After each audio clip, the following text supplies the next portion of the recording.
Je confirme qu'on a mis la DPJ Maurice Centre du Québec sous tutelle. Il y a des enfants qui ont été donnés en adoption dont les parents auraient été peut-être aptes à les garder. T'imagines?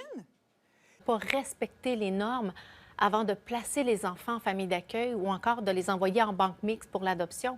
Des dossiers auraient été soumis au tribunal présentant des éléments manquants ou carrément erronés.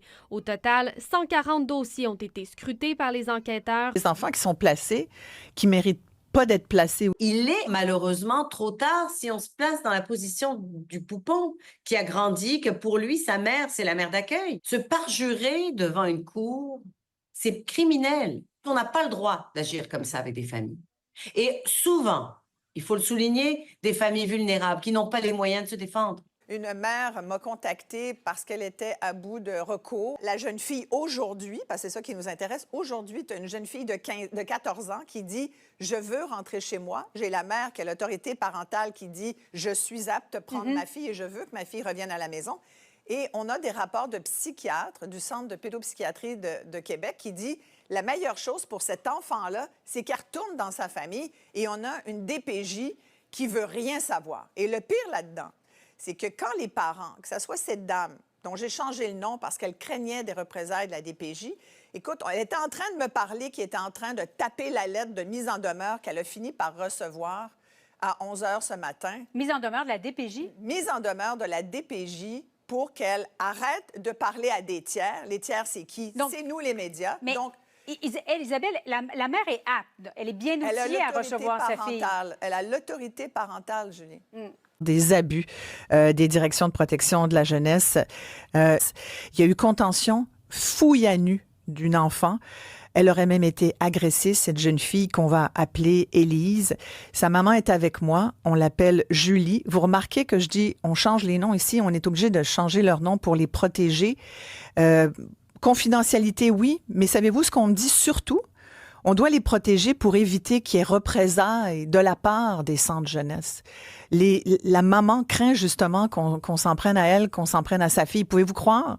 Puis bonjour, Julie. Bonjour. Merci beaucoup de m'avoir contactée. Racontez-moi ce que vous avez vécu. Elle avait quel âge quand on l'a fouillée à nu? 14 ans. 14 ans. Et là, ouais.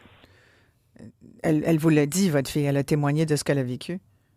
Oui, après, c'est un étranger qui a fait le signalement. Donc, de ce que je peux comprendre, lui, il devait y participer. Et il a signalé la situation parce que ça n'allait pas, là. Ça va pas, c'est pas légal. Ma petite avait clairement refusé cette fouille-là et on l'a mise sous contention physique. Puis, tenez-vous bien, parce que moi, les propos que ma petite m'a rapportés, sans nommer de nom, m'a été « Oui, maman, j'ai oublié de te dire ça, mais oui, j'ai dû faire ça. J'ai eu une fouille à nu et telle éducatrice est allée vérifier dans mon vagin et mes fesses avec ses mains. » Ben voyons donc. C'est moi qui ai déconnecté. Là. Je pouvais pas concevoir qu'on lui avait fait ça, sachant d'autant plus qu'elle avait déjà des traumas reliés à une ancienne agression sexuelle. Voyons. Et là, c'est terrible ce que vous nous racontez, Julie. Comment un système censé protéger les enfants les plus vulnérables de notre société peut faire subir ça à des enfants? C'est incompréhensible, c'est inacceptable. Mais Nancy, tu as eu le temps d'écrire 2 livres, de faire des séries documentaires. À chaque fois, on interpelle le ministre des Affaires sociales, Lionel Carman. Vous le faites aussi, Maître Azzouline, depuis des années. On fait juste se répéter qu'on est vraiment tanné, là. Oui. On a chaque fois des cas comme Julie qui essaie de sauver sa fille d'un système étouffant, carcéral. Qu'est-ce qu'on fait? Mais c'est ça. Mais on a annoncé des états généraux, puis j'ai été surprise que ça prenne autant de temps après la commission Laurent. Parce qu'il y a 4000 personnes, Isabelle, qui ont été entendues pendant cette commission qui a coûté 12 millions de dollars aux Québécois. Des témoignages tellement troublants.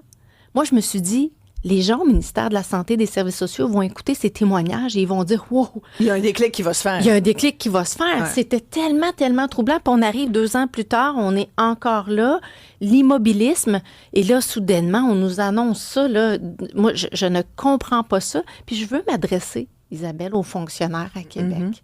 au ministère puis aux sous-ministres. Il est temps d'agir. Au ministre Ça Carman suffit. aussi. Mais, Monsieur Carman, je pense que ça fait 6 ans qu'il est en poste. C'est une éternité en politique. Il avait l'opportunité de faire avancer ces choses-là. Mais es-tu conscient de ça? Je pense que ce qu'on m'a souvent répété, c'est qu'il n'obtenait pas les vraies informations. C'est qu'on lui mentait, qu'il n'avait pas les bonnes données, les bonnes informations. Tu ne l'as pas déjà invité, d'ailleurs, à aller sur le terrain avec toi? Il est venu avec moi en centre des réadaptations parce que je voulais qu'il voie de ses yeux. J'espérais. Je me suis dit, quand tu rentres dans un centre jeunesse, là, tu ne sors pas de là intact. Et je pense que Maître Assouline le sait. Tu sors de là troublé. Et si, après cette visite-là, tu ne te mets pas en action, pour moi, c'est une incompréhension totale. C'est contre les directives qu'on a mis sur pied. Moi, ça fait 6 ans que je suis ici. Là.